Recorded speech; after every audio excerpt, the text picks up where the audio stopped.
Hello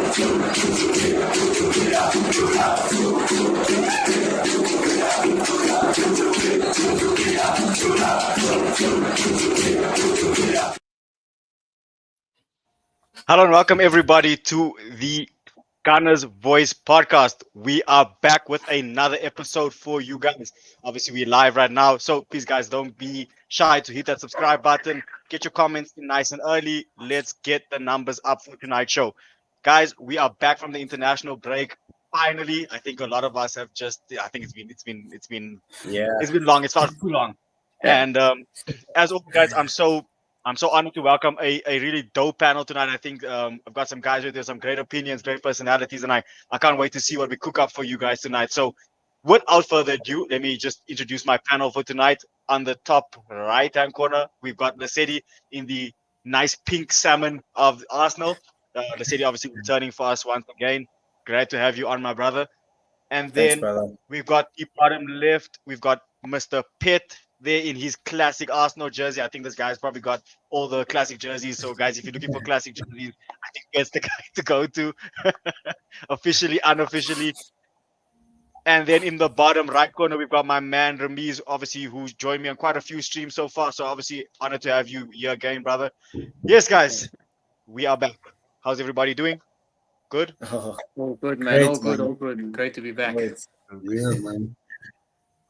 So, man. guys, it's been a while. Been a lot of news regarding Arsenal's international break. You know, there's been a lot of opinions, a lot of things said. But I think the most important thing, or the most important thing to focus on, is the football. And Mhm. without looking too far ahead, it's Bournemouth on Saturday, late kickoff, under the lights, as they would say. I'm obviously just going to get everybody's feeling, how they're feeling after international break, how they're feeling about this game. The city, bro. Let's jump straight to you, brother. How are you feeling about obviously after the international break, and what are you looking to see from Arsenal against Bournemouth this weekend? Oh, thanks for having me. Firstly, bro. Again on the panel, I think I'm really excited to chat about this fixture against Bournemouth. I mean, my biggest concern is that Saka injury, because ultimately that's gonna change a lot of our tactics. If he's unable to play, then where's our creativity coming from? Who's our biggest threat? But ultimately, otherwise, man, I think we still a solid team with Partey at right back. We do still have a good chance of winning that game. Hopefully, we've got Ben White back as well. But otherwise, I'm really happy to see where our team is at. But yeah, guys, I think even Marino being back is a big plus for us. I think he should start on Saturday alongside Rice and maybe Trossard or Havertz there in that 10 role. But yeah, guys, I think our team stands a very good chance against Bournemouth. Hopefully, we can carry on the good form from before the international break, because that's very massive for us. No, 100%. And I think the game against Bournemouth, I think, is really just about getting the points. Especially after international break. I think performances they do matter. Don't get me wrong, but I think all of us will take, even if it's a 1-0 win, just to get the 3 points off the board, and then you get the ball rolling again in terms of your momentum. But then it's another international break in November, I think. So it's like, so that's stop-start so far this season, which is really frustrating. And look, guys, I agree with your sentiments. I think regardless of the injuries that we have and the players that we might have to play out of position, I think as a squad, we should have enough to beat Bournemouth. And that's no disrespect to them. They're a very good team, very good Yeah, manager. But I would be very disappointed if we don't get the 3 points. I'm not going to lie to you. It would just be very out of sorts for us not to somehow get the points, no, for Piet, bro, sure. let me jump over to you, bro. Piet, it's been a while since I've spoken to you on the pod, bro. Just obviously your thoughts, about the Bournemouth game. What's your overall feeling towards the game? Do you think this is a game that Arsenal are favourites for, and like, you expecting the 3 points, or do you think we might just find ourselves in a bit of a sticky situation if we underestimate the opposition on Saturday? I don't think that's something we do of late. Underestimate the opposition. I think we've done very well to go into each game respecting the opposition and knowing that they're going to come at us full force. It's the Premier League after all, and all these teams are more than capable of taking 3 points off anyone. So I think the boys are going to be ready. I think they're going to be focused and rearing to go. I think it's a great opportunity, as Lesedi said, to bring in the players who haven't had the opportunity to get 90 minutes under their belt. I think it's going to be interesting to see the likes of Marino, see, God forbid, Saka is injured, but perhaps see, Sterling on the right-hand side and see what we can do with those players who are, the underpinning the first team. The understudies need to come to the fore, and let's see what they can do. And no better game than a game like this where we can take on opposition that is going to be challenging, plays good football. Yeah, I think it's going to be dope.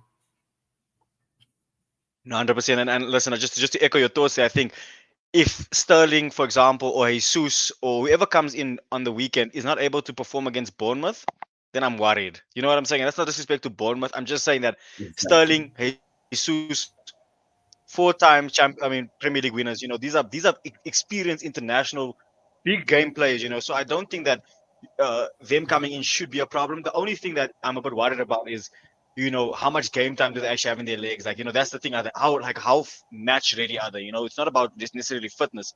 I think it's more, are these Yeah. guys primed to be able to play? But I think the only way we're gonna find out is by actually playing them. So if you're actually gonna ask me, I wouldn't risk Saka and Martinelli from the start. If they're not 100%, you can bring them on for 15 minutes at the end of the game. Depending on the game state. And I think we should be able to trust our 100%. squad. I think we've established a very good squad, in terms of like a 25-man squad. I think even our youth players are at a certain level that we trust Yeah. in. So yeah, Ramiz, we jump to you. Obviously, just hearing the guy's thoughts there, and I think everyone's echoing the same thing where they're saying, regardless of the team that we put out and the kind of players that we have, we should be getting the points over the weekend. Is that something that you echo, bro? Do you believe the same, or do you think Bournemouth, again, they played some good football. They did give us a challenge at the Emirates last season. Do you think that we might see Areola maybe stifle Arteta, or do you think Mikel and the boys will get the job done? I think it's always tricky, like Shan said. Coming from an international break, you obviously don't know uh, how the players are feeling. Are they carrying any knocks? How the legs are going into the game? Obviously, they're probably only getting as many sessions in. They probably only join the team Wednesday, Thursday, somehow only late Thursday evening. So it's always tricky going in after the international break. Obviously, we'll only find out probably tomorrow, later tomorrow, the injury news, who is fit to play and obviously who will be missing out. Like Lisedi say, I'm hoping the Saka thing isn't serious and he is able to give us 90 minutes from the start. Martinelli also, I heard he's got a bit of an issue, hoping he's okay. But I think either way, we should go there. Whether it's a scrappy performance, it's just an ugly 1-0 win, whatever it is, it's very important to get that 3 points in, especially after the international break. Bournemouth can be a tricky fixture, smaller field. We've gone there and we've dealt with them previously in the past. But like I say, it's tricky coming in from an international break. But either way, I still think that we should go there and get the 3 points. And it's an utmost must if we plan on winning the league or at least challenging for the title. Games like these, you go and you have to win. Ugly win, scrappy win, whatever it is, go and get the 3 points. Yeah. No, 100%. I totally agree. And I think obviously we will know more about the squad that we have when when Arteta gives his press conference. And also, I don't think we will, because Arteta tends to not give much away. You hear his press conferences. He tends to keep his cards close to his chest, which I think is great. We see very little moles in the Arsenal team. We used to get a lot of leaked news, but like I said, I'm expecting a win, and I'll be very disappointed, like I said, gents, if we don't get the win. And obviously, we're speaking about some team news, and we spoke about our players, but I want to bring in some key players, not some key players, but I want to mention a few players to you, and just let me know your thoughts on how you would feel with obviously them starting. I think the number one place to start, or the number one player, I think is Jesus. I think Jesus he's been dividing Yes. opinion lately. If you've been following Twitter, if you just checking other channels, he really divides opinion in terms of the kind of player that he is.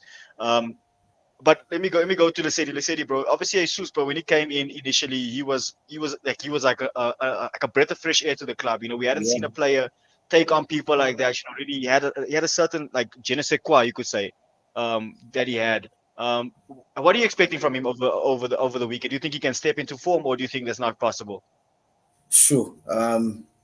Jesus is, for me, like, since that knee injury, he's been a bit of a lukewarm player. You never know what you're gonna get from him. I think maybe him up front is a definite no for me. But if Saka is unfit, I think him on the right side is probably our second best alternative. I'd rather have Sterling there than Jesus, purely because I know that Sterling has had some decent minutes in the squad this season.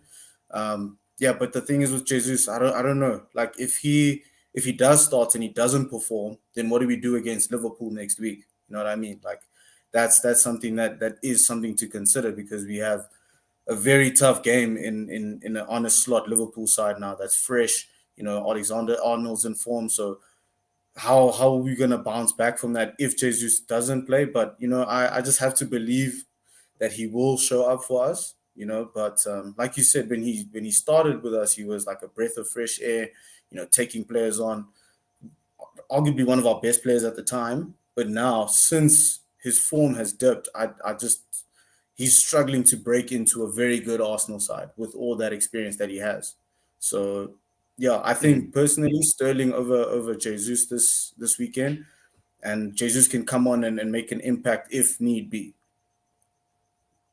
No, and I tend to agree with that. You know, there's something about Jesus lately where it's weird. Like he kind of brings an imbalance to the team. Like I don't know how to explain it. Like you know, Yeah, like it's so frustrating because I remember the game last season. I'm sure you guys can remember against Luton where him and Havertz played in like a double pivot. They're similar to what Trossard and him are playing yeah, now, and they balled out. Like okay, we conceded 3 goals, but if you remember the attacking play in that game, bro, like Jesus and Havertz were playing really well, and then I want to take it back even further. Let's say obviously the kit that you're wearing, that was the one of the yeah. best games I've ever seen Jesus play in an Arsenal shirt. Was away against One, Bournemouth when Saliba scored that crazy goal. But he was putting guys on the floor. He was playing with confidence, and I think the yeah, Jesus we're seeing now, it is probably getting to him the pressure and the talk. But at the same time, I think he's overcomplicating his game. Like he's now trying to show literally, us that he's a proper striker in a way. It's like no, bro, we know you're not the best number 9. Yeah. Just play, like bring your samba flair. You know, play the yeah, way you naturally play, because what I'm seeing is a Jesus that's overthinking things. It's like, bro, I remember I was watching James from AFTV and he said it quite well. He said Jesus is trying to give us 7s and 8s when he's currently giving us 3s and 4s. Like, no, bro, we need 6s and 7s from you. You know what I'm saying? Like, yeah, we need you to give us literally, just a performance. You know, we and Yeah. obviously Pet. Just I want to throw it to you, bro. Do you share those sentiments with Lascity saying, you know what, maybe don't throw Jesus in now. Still give him time to come off the bench, maybe to impact the game a bit more, and go with Sterling, who looks to be in a bit more of a confident mood. You know, because obviously Sterling doesn't have the same pressure on him as Jesus does because he's still new. So people are giving him that grace. Or do you think, you know what, give him the minutes, you know, because you're probably going to need him in the next 2 games against Bournemouth and Shakhtar. Do you think that Jesus Pet it's the type to platform him into the team, or do you think, you know what, he still needs to kind of earn that position again? As before I answer whether or not he needs to earn that position, I think we brought him in for a reason, right? Him and Zinchenko, we brought them in at a point where we needed that experience to take us to the next level, and there was a lot of pressure on them then, more than there is now. I mean, yeah, you know, you've got Kai Havertz who came in, 65 million pounds price tag, and he had to come and deliver, and you know, over time he's just continuously delivered on the highest levels, and then you've got a player like Jesus who, you know, people have given him the opportunity to get back on his feet, you know, recover his form, and he's making the same mistakes that I'd expect an academy graduate to make. You know, when Martinelli last season wasn't delivering on the left hand side, his decision making was poor. You know, when we were like, if you're not going to score goals, at least provide assists or pre-assists, so they say, then focus on that part of the game. But there's so many elements of football where you can contribute towards the team's success that he isn't delivering on. I expect a lot better from a player of his caliber, and I don't think injuries are going to be an excuse. I don't think pressure is an excuse. When you're a high caliber athlete, when you're operating at that level, I expect you to operate at the highest level possible based on the abilities that you were signed for. You don't just lose that type of talent overnight. You know, so whoever you need to speak to, whoever you need to cuddle with, whichever physician you need to see, go do what you need to do and come back and be the player that you're supposed to be, because you've got kids like Ethan Waneri who's coming onto the pitch and being a boss, and he's got no right to do that. So what excuse does Jesus have to come onto the pitch of an Arsenal team with an average age of 25 and a half years old and act like he's, you know, coming off the bench as a hale end boy and not knowing what to do? It's unacceptable if you ask me. No, look, I think those are some strong words, Pet, and I think maybe that also comes from a place of, you know, like it's also like Jesus' career at Arsenal has been very stop-start. You know what I'm saying? Like you just don't know what version of Jesus you're going to get, and that's I think the most frustrating thing, you know. And I think, especially for a guy that's on £265,000 a week, who's won four Premier League titles, who's won four Carabao Cups. This is a big player, but it's like you said, it's almost like he needs to be carried sometimes, you know. And it's like Yeah. he comes onto the field sometimes and does a whole lot of nothing. Like, you know, Mhm. he looks busy, but his nothing is effective. You know what I'm saying? And it's like, I Precisely. think, like you're saying now, you got guys like Wanieri, who in the few cameos that he has, in the few cameos that we've seen from Wanieri, he's been more effective. And it's like, okay, at what point do you say as a Arteta, listen, I actually need to play players based off their quality or their form than rather their name? Because Jesus, I think, in my opinion, gets more of the game time he's getting now because of who he is in the squad, more than on the current form. You know, I think there's guys like Wanieri, if you're gonna go maybe Miles Lewis Skelly, if you're gonna actually play players, I think you need to be playing them according to their form. But at the same time, I also feel like Jesus started preseason really well. He looks super sharp. Then he picks up another injury, and it's just a frustrating thing. It's like, dude, it's coming to that point now where you got Jesus, Zinchenko, Tomiyasu. Those three players are consistently injured, bro. It's like you guys have qualities that we really enjoy, but like the biggest quality you can have is availability. And I think that's what is Yeah. frustrating Arsenal fans with Jesus, is that how do you give this guy a platform knowing that he might not be there in 2-3 games? You know what I'm saying? Then it's like, okay, you need to redraw your whole plan. And I think Arteta has decided that, listen, I'm gonna make my team good without him, so that he'll Mhm. have to find his way into the squad. And Exactly. Ramiz, another player that I want to obviously speak about, bro, is what we mentioned, is obviously our new signing, loan signing, is obviously Raheem Sterling. There's been a lot of talk from Arsenal fans, mixed reviews from him so far this season. You know, some people saying he's looking very bad, and some people saying he's looking decent. And in my opinion, I don't think Sterling has looked bad at all. I think he looks like a player that's still trying to find his feet in a new team. I think, I don't know if he said he looked like he had Yeah. a slight disagreement. Rami, just your thoughts, bro. Do you No, think no, Sterling no, is no. someone that, I know you did mention that you start him, but do you think you start Sterling maybe to against Bournemouth and against Shakhtar, just to maybe get him ready for, like, you know, for example, to be an impact player against Liverpool? Or do you think maybe if you have a 65-70% Martinelli, you start him rather and then bring on Sterling in that game on Saturday? I think with Sterling, we also must remember that he didn't really have much of a preseason. You know, when Enzo Maresca came into Chelsea, he told Sterling immediately, you're not in my plans. So he didn't really have much of a preseason to get that sharpness and that game fitness up. That's why you can see sometimes when he comes on. Also, he's coming onto a game when most of the times he's come on, he's at the game, he's at a high speed and he's got to produce instantly, and you can see he's sluggish a bit. I think Sterling, he's only 29 years old. I know a lot of the media feel like he's so old. He's only 29 years old because he's been around for so long. We can't like he's 35 plus. But he's a type of player. I always say class is permanent. Now, and he can bring that to you. You need obviously you can see he's lacking in confidence. He's lacking in sharpness, and obviously he's coming into an Arsenal team which maybe he needs to suit the style a bit. Because if you see, he's playing on Martinelli's side. Well, Martinelli he's up and down 90 minutes. He's doing the defensive work. He's doing the attacking side. So obviously Sterling maybe doesn't have that in him. But going forward, I always believe he's got that magic in him. He can score goals, he can create chances when confident, when fully sharp. I think, like you say, if Martinelli is not 100% and he isn't able to start, I'd give Sterling the start. I think when we played against before the international break, I feel he got taken off. He was maybe at fault for the goal we conceded against Southampton, but he wasn't that bad. He had moments, and I think if we give him more and more minutes, he's going to get better with time. I think we give him the start against Bournemouth, and I think we also give him more minutes against Shakhtar. I feel giving him minutes will just better him, and he's gonna start producing. A player like that, like you say, class is permanent. He doesn't just lose everything overnight. So I think we give him the start, get him that confidence up, and I promise you will start seeing a different Sterling. No, 100%. And look, I think from an attacking perspective, I think, Arteta's got quite a few decisions to make, but at the same time, I also think defensively, um, he's got some decisions to make, and obviously that's according to availability. I'm sure some of you have seen the news about Tomiyasu maybe picking up a setback. I don't know how true that is, because I only saw one report Yeah. and they never heard anything again, if I'm being honest. So I don't really want to believe all that until Arteta confirms it. But if Ben White is fit, guys, do you bring him back in, or do you share the sentiment that I have, that I think currently the back four we have is probably the most solid we're gonna have?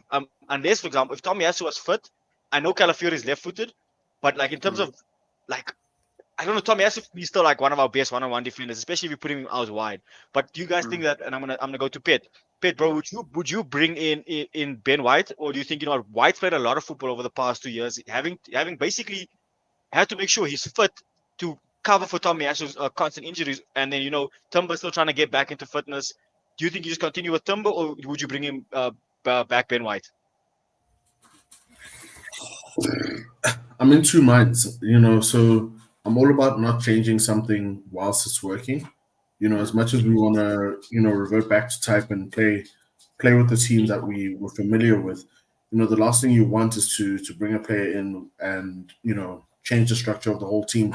When you're already up front, you need to make a few adjustments so that we can accommodate for the players that are missing. Already that chemistry is going to be off balance. Things might not click they need to. So I really am in two minds. And the type of baller that Timber is, I trust him in any position he plays in. So yeah, I really can't give you an answer. I think yeah, leave Calamari in, bro.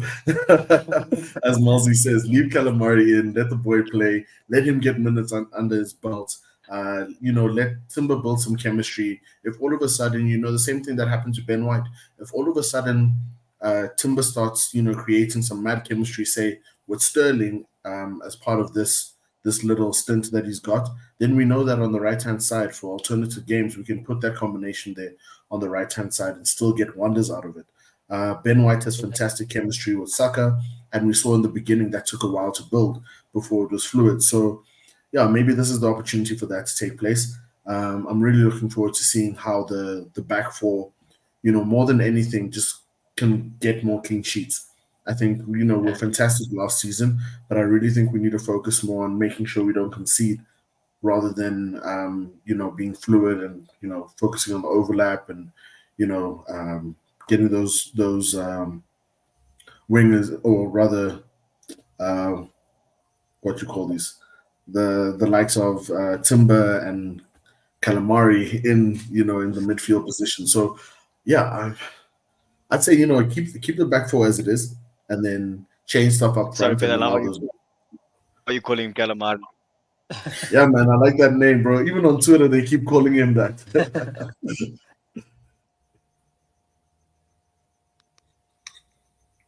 Look, if it's me, I think what I saw from Tumba in the last game, I think he's got such a good dynamic with Saka already.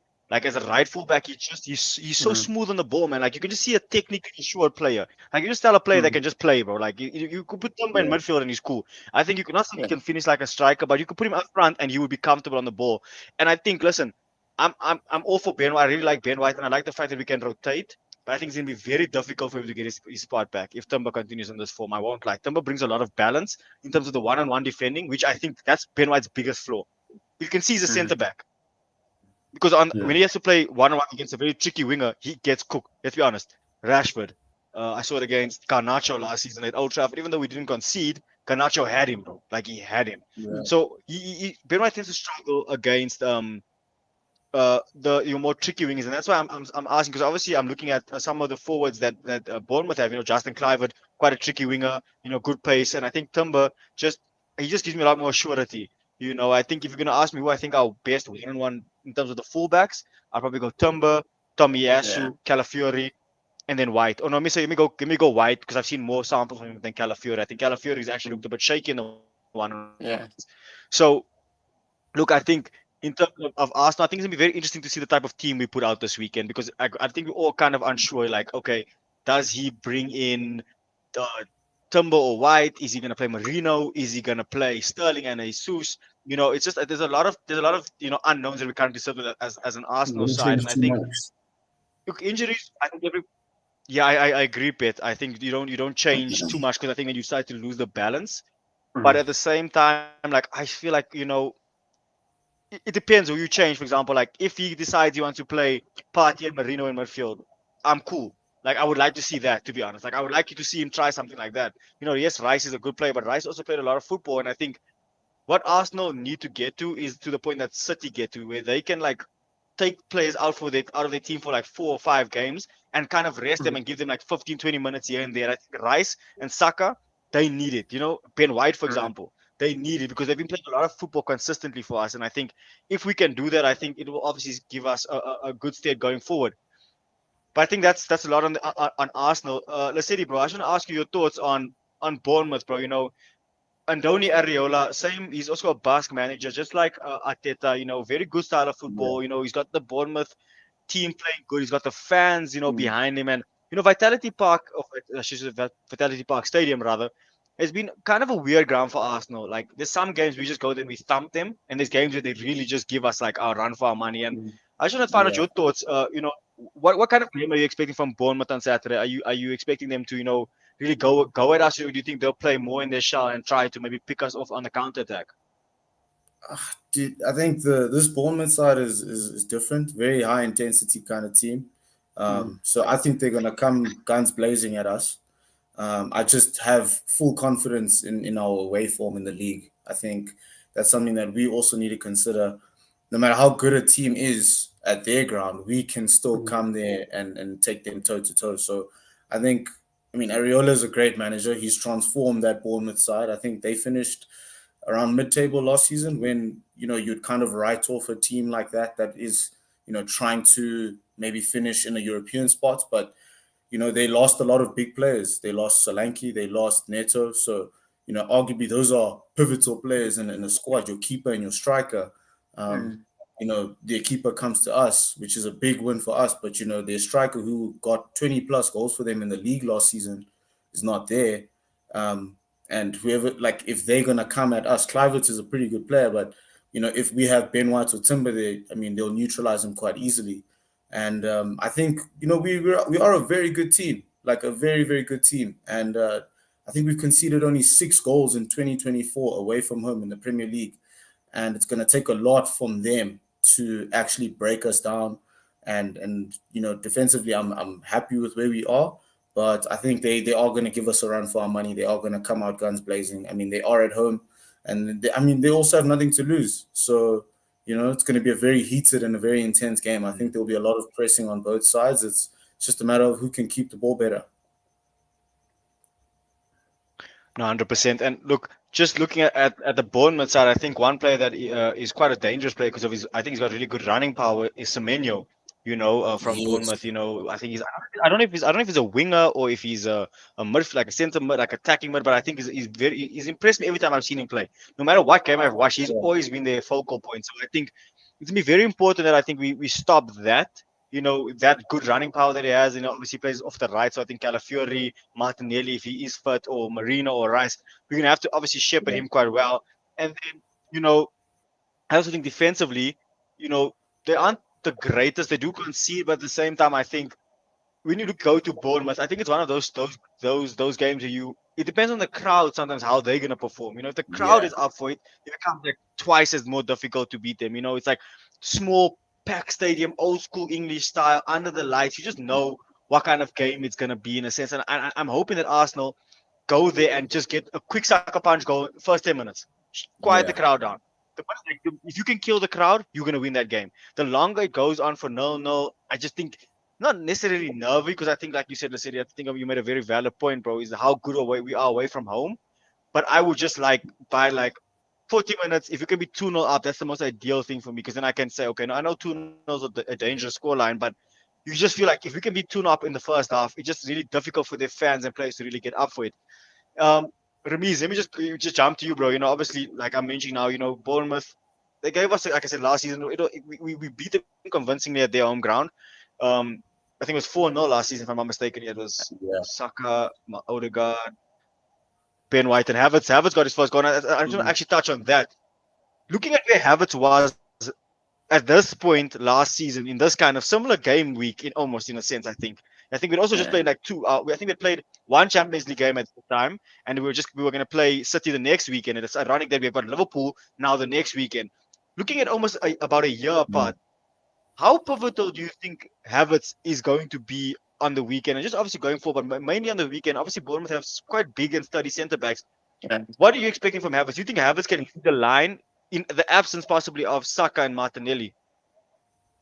Yeah, look, I think Havertz, like you say, in the past year has grown unbelievably, man. Especially in that number 9 role. I think he solidified his position as he is now. And I think it just gives us a different dimension. Probably since the last time we had a player of that stature, rather, was Giroud. But Giroud maybe not as mobile as Kai Havertz. But any ball in the box, he wins it. Defensively also, I don't know if you guys notice how many corners and set pieces he wins defensively also when he's back there defending. So he brings a lot to the team, man. And I think going forward, I look at the game against Southampton.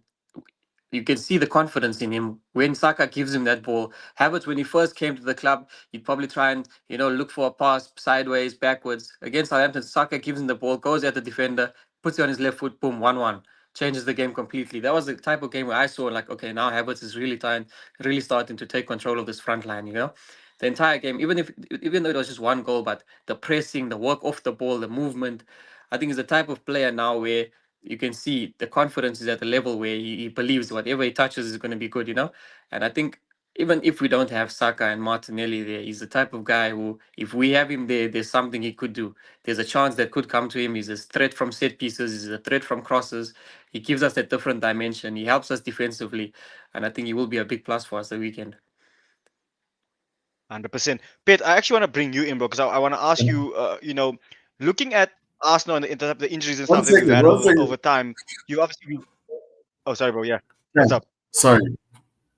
Did you hear what Ramiz said about everything besides goal scoring? Yes, bro. What's up? Good when we're in defense, wins the ball, plays For the sure. ball the way it's supposed to. That's what I expect from the likes of Jesus. We're not asking you just to score goals or give assists. There's Yeah. so much to football that you can provide that is tangible and that adds value to the team. Before Kai was scoring and giving assists, he was the one setting things up. And then slowly his momentum grew and his place in the team grew because he was doing all these other things. Exactly, bro. If you want to, scoring a goal happens in a moment. Providing assist happens in a moment. There's 90 minutes in a game for you to add value, and there's so much opportunity for him. And he needs to take, the path that Kai has taken. Play your game, slow your roll, and see how you can contribute towards the team.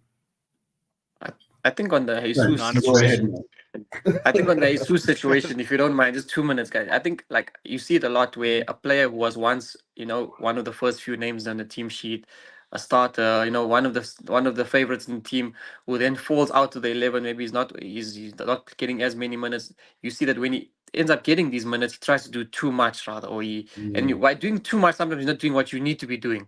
He's all over the place. Like Shan said, he looks busy, but he's actually doing nothing. And I think that's affecting him a lot. I think if he just keeps it simple, does what he needs to do, you can see you'll end up pitching in a few goals here and there. His confidence will grow and he'll end up getting more and more minutes. I feel at the moment he's trying to do too much. And by trying to do too much, it's actually affecting his performance. Yeah, we don't get paid enough to know all these things. You're an elite level athlete. I'm sorry, I'm very hard on people that are supposed to be at the top of their craft. How much they get paid aside. I mean, they get paid what they get paid. But if you are who you say you are, if you are a professional footballer, act like it. Do what it takes to operate at the highest level. This is the same for basketball players, boxers, whatever you want to consider. If you want to operate at the highest level possible, do your homework in the background and make sure you come back better. No facts, bro. And I think no one demonstrates that more, in my opinion. And I'm going to touch on this place than Leandro Trossard, because whether Trossard is starting, whether he's coming off the bench, like you just know that this guy has something in him. You know what I'm saying? And I think he I don't explain it to you. There's just bro, Trossard has the definition of ice in his veins, bro. Nothing seems too big for him. Okay, dude, we are goal down. We need someone to get a goal from us. For us. You know what I'm saying? And my question I wanted to actually ask you, Pet, was we've lost Odegaard in the sense of Odegaard's pressing ability. But I think when you look at how Havertz presses, but then you look at Trossard's technical ability, we've kind of got an Odegaard covered in that sense, because those players, I think, have covered him so perfectly, guys. Let's be honest. We've had Odegaard for 6, 7, 8 games in all competitions now. We are at a level now that we. Am I lagging, guys? Yeah. But we got the gist of what you were saying. Cool. It says a lot about Odegaard's ability. Sorry, Shan, I was just saying it says a lot about Odegaard's ability that it takes two players to do what he was doing alone. His ability Yeah. to press doesn't just come from his engine, but he's very intelligent on how he does it as well. He takes the time to understand the game, understand the way the other team plays, and then deliver on that. I can see I'm lagging as well, so I hope it's not too bad. But it says a Sounds lot good. that all of these guys are stepping up to the plate in the ways that they can. Like Kai knows the type of game he can play. Aerial balls are his thing. Holding the ball up is his thing. Bringing people into the game is his thing. Trossard is very good technically. Can play some silky smooth passes, quick one-touch football. He can shoot like a boss. So lean into your strengths and play with your teammates, leaning on them for the things that you can't do, and allow people to shine in areas where you may not be as efficient. And that's how the rest of the team can flourish as well. If we're not dependent on one player for everything, then it makes the whole team work a lot more fluidly and creates more synergy across the entire squad. For sure, for sure. I'd just like to add something just very briefly. I think Trossard is a perfect example of a modern day professional.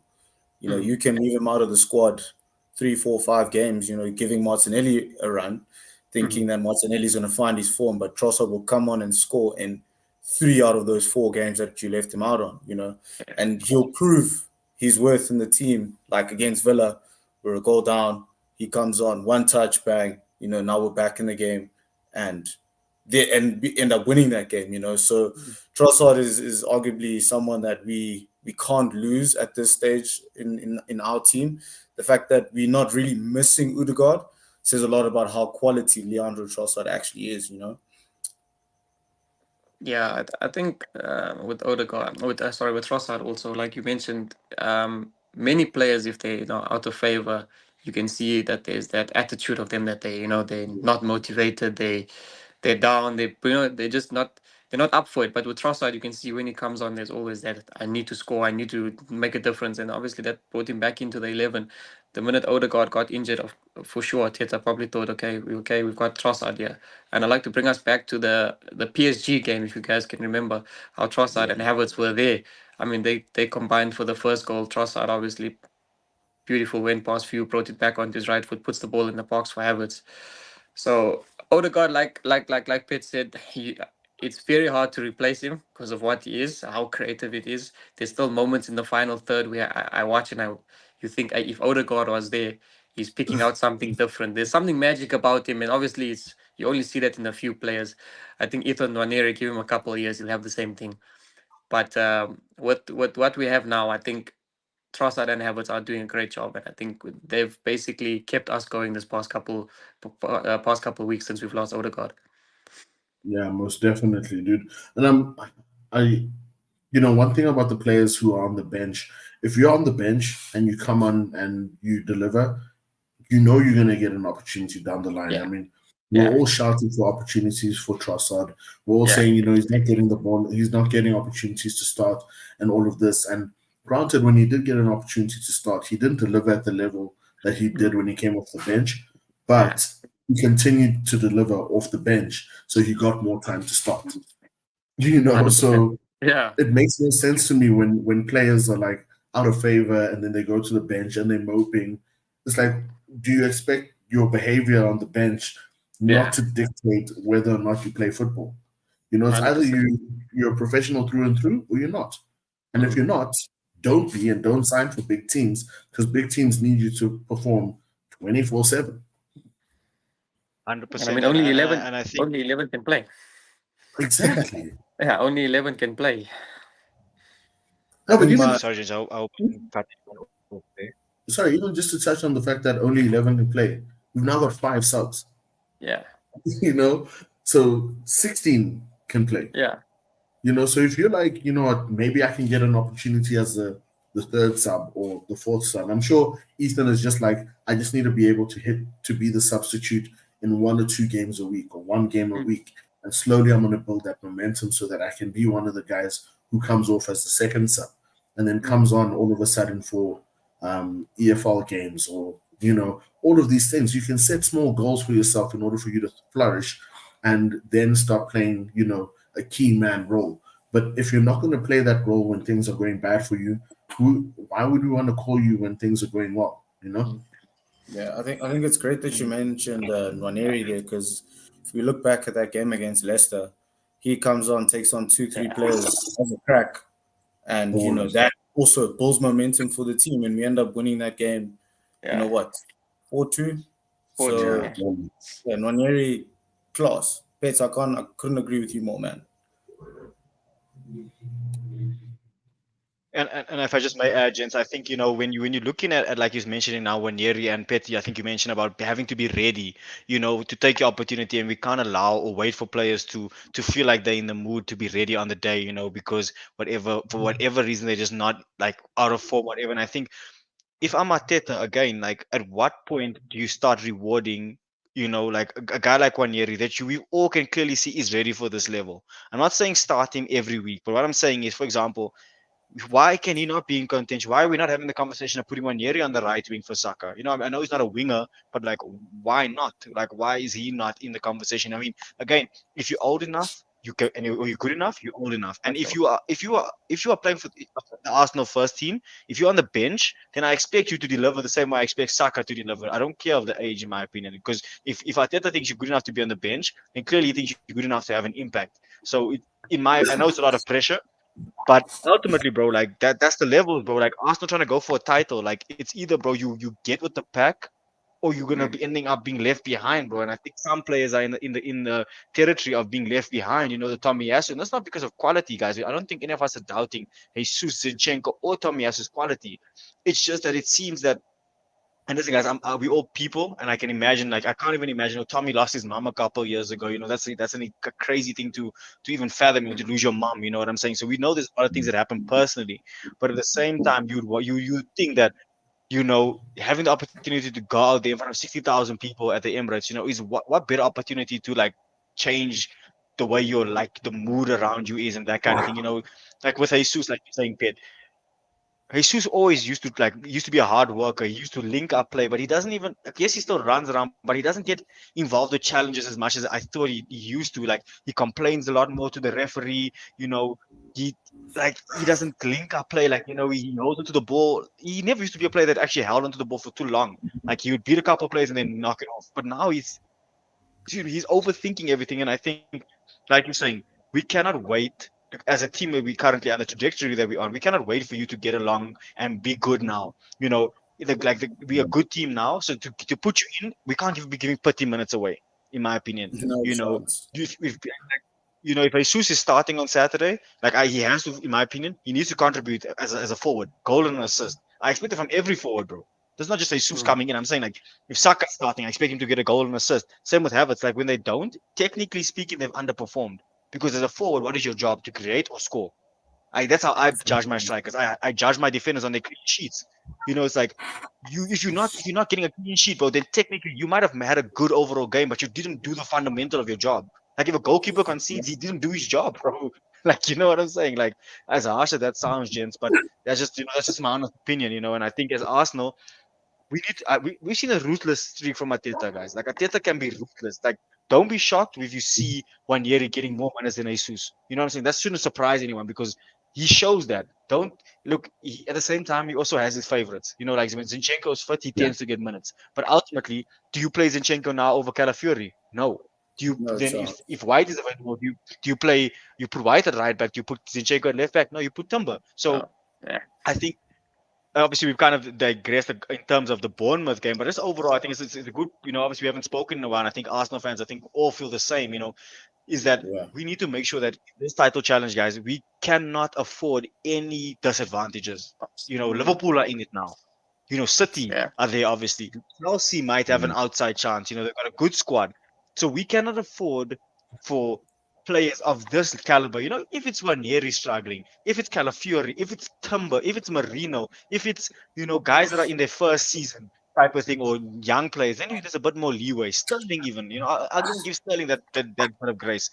I'm not giving it to Jesus. I'm not giving it to Zinchenko. I'm not giving it to Tomiyasu. Like when they come back, they need to find the levels. They need to find it quickly. Otherwise, Yeah.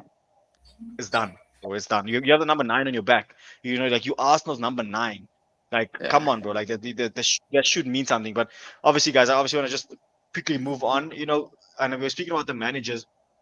I think we're gonna see. Obviously, Arteta's still one of the most inexperienced managers in terms of CV. He's been at Arsenal for 5 years, but he's only ever managed one club, right? Mm. And obviously, coming against someone like Doni Areola, who is coached in La Liga, are you guys expecting a super tactical game, or do you think we're going to actually see just two teams just go for it? And let me jump to the city because obviously you've been but quiet in terms of mic Yeah. time. But what are your thoughts? Do you expect like a free flowing game from this weekend, or do you think this is going to be a super tactical game where both managers who are really good friends actually are going to try and almost out tactical the other one? Yeah, I think you made a very good point with Arteta being somewhat inexperienced in terms of Arsenal being his first club. But you look at what he did against PSG, Mm. against a very, experienced manager, Luis Enrique. He's managed the Spanish national team. He's won trophies with Barcelona. He's got that CV that we would hope Arteta would have. And Arteta just outclassed him tactically. I would say that maybe Areola, yes, he has that experience, but Arteta's and his mind games, we are very, smart side. We'll play to our strengths rather than to Bournemouth's weaknesses. I think Arteta likes to do that a lot, where he'll overload one side, or he'll get someone a lot more involved than what they normally would be, in terms of, like, if we want to control the game, bringing in Jorginho at a crucial time in the game, or like someone like Marino, bringing on Marino to start the game, getting his legs in. And I think Arteta, ball wise, he's very smart. What he's done to our club and how we used to play to how we play now is actually, it's very incredible. So I think we actually play one of the most fascinating styles of football in the Premier League right now. I think all Arsenal games are enjoyable to watch. You don't know whether we're going long. You don't know if we're going to play out from the back. We do have that versatility to our game. So I think tactically it's going to be a very tough game. But I think Arteta, he hasn't let us down, so he wouldn't do that now. So yeah, going forward, I think we have a very good chance, on Saturday. No, 100%. And obviously, just speaking about Arteta and how he's managed the team this season. Interesting stat I saw is that Arsenal, I think, was 17th last season in terms of like long balls from keeper to like the front line. I think we're currently like third now. So we can clearly see a change in style. And like I think what's very interesting with Arsenal is that if I ask you guys now what is our style of football, weirdly enough, are we gonna say we don't really know, in a weird way. Like we're very unpredictable. I think Arteta's been preaching this the whole season, Pet, and I'll just bring you in now. Is that he's been saying, take it. Arteta's always saying game by game, game by game, game by game. That's his Yeah, mantra, and I see that a lot in the way he sets up. It's like, yes, you think that Arsenal would be this super. Even look at the PSG game, for example. That was a game of two halves. First half, we completely dominated the ball, dominated, the chances. Second half, we sat back, we protected our lead. Like we went from Pep Guardiola and Arsene Wenger to Jose Mourinho and like who used to coach Stoke, Tony Pulis. That was literally like it's like that's where yeah. the country is. Just Pet, obviously, just your thoughts, bro. What are you making of like Arteta this season, and like again, like I asked, what are you expecting from Arsenal on Saturday, just tactically, bro? Arteta's style of football is football. Like plain and simple. It's just playing the game the way it's supposed to be played against the opposition that you're facing. When we had the likes of Unai Emery in the mix, right? We were always like, you change your game too much to suit your opposition, and then in other instances, we're like, you don't change it enough when you're actually supposed to change it. Mikel Arteta has found the perfect balance between leaning into your strengths when you're supposed to, but when the chips are down, lean into the other strengths that you've developed in order to thrive in those difficult times. We saw when we went down to 10 men against the bigger teams. We see how we can hold them off, and continue to thrive in those positions. And we almost got away with one at City, right? And we know that, when the time comes to play free flowing football, we can do that too. People are complaining that we don't play football the way they want us to play football. But the fact of the matter is, we're playing football to win titles. And that's the most important thing for me. I don't care what it looks like, because at the end of the day, I'm enjoying it nonetheless. There's nothing like, celebrating a trophy at the end of the season. Do Chelsea fans remember them parking the bus at some stage, or whichever other fans, remember their teams doing, crazy things in order to win titles. No, it's about winning titles. Let us get there first and then figure out who we are. But we've been fortunate enough to figure out who we are whilst getting there at the same place. And it's been a pleasure to watch. I think Mikel has studied the game. I think he studies his opposition through and through. But one thing he does is that he also makes sure that the players understand the different dynamics of the game and the different dynamics of their positions and how they can influence play when different situations and scenarios come up. So I think against a team like Bournemouth, they shift their attack from the right side to the left side, depending on the team they're facing. It was a very tough game. I've got some stats here as well. It was a very tough game that they played against Newcastle, and they made Newcastle look like, they weren't sure about what they do. If you're going to stick to your game against a team that's sure of themselves and that's adaptable, then I think you'll find yourself in hot water. But what Mikel does is he adapts, brings in the right players. Very proud of him for making substitutes a bit earlier than he was last season and allowing players to come on and try and make a difference. 100%. And I think this game is going to be no different. No, 100%, and like, I think that's a major thing there is that I think Arsenal have a lot of unpredictability about them. Like you said, last season I don't think Arteta makes those 3 changes against Leicester. Like he Yeah. didn't like something and he was ruthless. He was like, nah, I'm taking you guys off, and I'm very keen for him to continue that kind of style of coaching because it also keeps us as fans engaged with what the team is doing. You're learning something new almost every week. You like, I think we all knew we could defend well, for example. Then you watch the City game, and that 45 minutes, you're like, actually, we can defend exceptionally well. Like we actually are insane. We are probably as equally good offensively as we are defensively, and like on either day, we can be better in one department than the other. We can easily go and beat a team 5-6-0, and we can easily win 1-0 and give a team like no XG, no shots, no nothing.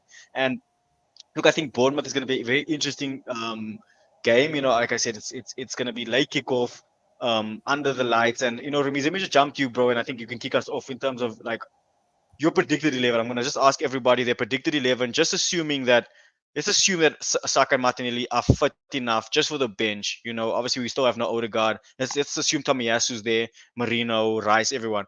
Remiz, bro, just your 11. And yeah, just what do you do if you are Mikel Arteta, and like how would you approach this game? Yeah, so I'm gonna go obviously assuming I always say if you're fit for the bench, you should be fit to start also. Because if you needed to come on at the time when we need you to be at full at 100%, then you need to be you're fit enough to start also. That's how I believe. So I'm gonna go assuming that Saka is fit, Martinelli's fit. I'm assuming White is fit. Havertz, I know there was a little niggle, but I think he should be fine. So I'm assuming they all fit, and we'll just keep with the normal. Who we know who's out is Odegaard. So I'd go still David Raya, the best keeper in the world at the moment, as my goalkeeper. Um, I'll start with Timber on the right. I feel like Shan mentioned earlier, him and Saka down that right. It seems quite dangerous. What they can do down that right hand side. I like what I'm seeing. I start Timber on the right. The 2 best centre backs in the world, I keep them as per normal. Left back, I go to Calafiori. I give Marino a start next to Ben White. Actually, next to Declan Rice. Sorry, I give Marino a start. Even if it's just 60 minutes and we bring Thomas Partey on, I just want to. I'd like to see what it's about. I'd give Marino a start. Trossard in my 10, and my front three. I leave the star boy off the right, Martinelli down my left, and Havertz up top. We'll take the 3 points. Thank you very much. Thank you very much. There you are it here first, folks. Thank you Yeah. very much. Arsenal taking the 3 points. Pet, let me bring it over to you, bro. I saw you shaking your head quite a lot in agreement with Ramiz, bro. Obviously sharing similar sentiments, but obviously just want to hear from you. Your predicted 11 and what you would go for, obviously being in Mikel Arteta's shoes. It's done. I think Remy said it all. There's nothing left for me nothing else for me to say. It's spot on. I think that would be the best team on the day. There's no doubt for me that it's going to be interesting to see how Marino steps into Thomas Partey's position and whether or not he can elevate us going forward, especially because we know Declan Rice can hold down the fort exceptionally well. I just want to see how he can improve on, what we were getting from Thomas Partey, towards that final third, that zone 14 space. just outside the box. So yeah, team would be exactly the same as Remy said. I think that's a fantastic lineup. No, 100%. And look, guys, if you do have the chance, I think you go check out Marino's highlights from the game they played, not to, like the most recent game he played for Spain, and just watch him on the ball, man. It's like he's like such a weird mix of like a Busquets kind of like because of the lankiness and the like, who he reminds me of, guys, and he's one of my favorite ever players is Thiago Motta. I used to call him the two-touch king. Trap and pass. That's it. Just keep the ball moving. But I think that's what Arsenal actually need. Rice tends to hold on to the ball quite long, because he's not really good at the interplay. I think if you have someone like Marino who's able to get the ball out of his feet quicker, which means he can easily isolate Martinelli with a fullback. And I think once Martinelli has a fullback one-on-one in this current vein of form, bro, there's not many wingers that are more dangerous. You know what I'm saying? That's direct, quick, persistent. You know what I'm saying? And that's what I'm keen. And I think that's what Marino will bring to the team. He'll bring that Spanish, like how do I say, the know when to hold on to the ball, know when to release it quickly. And I think Rice and Marino physically will just they'll just also and even their styles will complement each other a lot. Marino was one of the highest in terms of duels won, which shows that again he can also get stuck in an away game like Bournemouth, where you're gonna need to be a bit physical. And I love that about Arsenal now. The fact that you can take out Thomas Partey and bring in a guy like Marino just shows the levels that we're currently going at or running at. Lesedi, bro, obviously you've heard the guy's thoughts so far. Do you share similar sentiments, or do you think, what? Why risk Saka and Martinelli in this game? When you've got players that you kind of need to find form for in Jesus and Sterling sooner rather than later, or do you think, what, the strongest team goes out and then we'll take it from there? Yeah, like I agreed with what a lot of the gents said. What I would maybe change at the back is maybe we start Ben White at right back and Timber at left back, obviously factoring Calafiore's minutes for Italy, during the international break. We want to, preserve our players and keep them as fit as we can. And then in midfield, obviously start Mikel Merino. That's something that I'm also very excited to see in giving him his first start for the club in the league. Like you're saying, he's got that flair about him, that Spanish flair. So if he can go there alongside Declan Rice, that would be, wonderful for me. I think maybe giving Martinelli a rest as well. I don't want to take a risk with him because he's the type of player, if you start him at 60, 70%, he could be out for another 3, 4, maybe 5 weeks. And that goes into our Christmas time. So where the league gets very intense around that time. That's where titles are won and lost. So maybe we start Sterling that game. If Saka's fit, give him a go. I was just looking at his stats. He's got 25 shots, in the league this season from the winger position. So I think we start Sterling as well on the wing. And we keep the midfield very neat and tidy with Trossard at 10 as well, Kai up front. And I think those are the only minor changes that I would make to the squad. 100%, 100%. And I think from everybody's the views and the team that you've given, it still gives me a very balanced outlook on how the team goes. I think just where I would maybe make a changes compared to you guys, I would actually start Partey and Marino. I would actually rest Rice. Rice has played a lot of minutes, especially for England. This is a game where, for example, I would like, for example, if just imagine you Bournemouth, right? Whether you're winning that game, whether it's you're losing or drawing, imagine Arsenal can then bring on Martinelli, Saka, and Declan Rice at like 60, 70 minutes, bro. It's gonna fuck with you, bro. You're gonna be like, I just had to deal with maybe a Sterling, a Marino, a Partey, and a Jesus, or whoever it is, and then bring on the quality that we have on the bench. So I think ultimately, I think all of us we're not 100% sure of the team that will go out on Saturday, but I do think we're all confident in that. And with that being said, I'm going to jump into score predictions, and I'm going to go start with Lesedi, and then we'll obviously go Pitt and then Ramiz. Lesedi, but obviously, international break has just ended. Arsenal will have a bit of unsurety or uncertainty, should I rather say, in terms of what we can expect from our squad. Score prediction, bro. Just your gut feeling. A quick, 3-0. If they score, they're lucky. 3-1. So I think we wipe the floor with them in a nice Arsenal squad that we've got there. No, okay. So Lesedi, so is it 3-1 or 3-0? So you're going 3-0, eh? 3-0. 3-0. Let's be confident and go 3-0. There we go. Got Lesedi with 3-0, guys. Please get in touch in the comments and let us know what your thoughts are, what your predictions are. Pitt, share the same level of confidence, or you think it's going to be a bit more cagey than that? I was thinking 3-0 as well, to be honest with you. I just don't think I was brave enough to say it. I think, looking at Bournemouth's form, they haven't conceded more than more than 2 goals at home, and that was against Everton, right, where they ended up winning. No, sorry, they haven't. That's my bad. They haven't conceded more than 2 goals at home this season. So yeah, I think three is going to be a stretch. I think three is going to be a stretch, perhaps 2-0. But I know we're keeping a clean sheet for sure. 100%. So there we go. We got Lasedi with a 3-0, Pet with a 2-0, saying a guaranteed clean sheet, which means Arsenal will concede in the first minute. Um, Normally goes for Arsenal. You know how it goes, gents. Ramiz, obviously, bro, the guys are obviously giving us 3 points, and I'm sure you share similar sentiments, bro. What are you predicting from the boys on the weekend? Are we going with a big win, or do you think, you know what, just a solid 1-0, 2-0, and just take your 3 points and go back to North London? I'm gonna go 2-0, but I'm gonna go comfortable. Comfortable 2-0. I think defensively we're gonna completely shut them out. And it's gonna be one of those where we probably could have scored a bit more.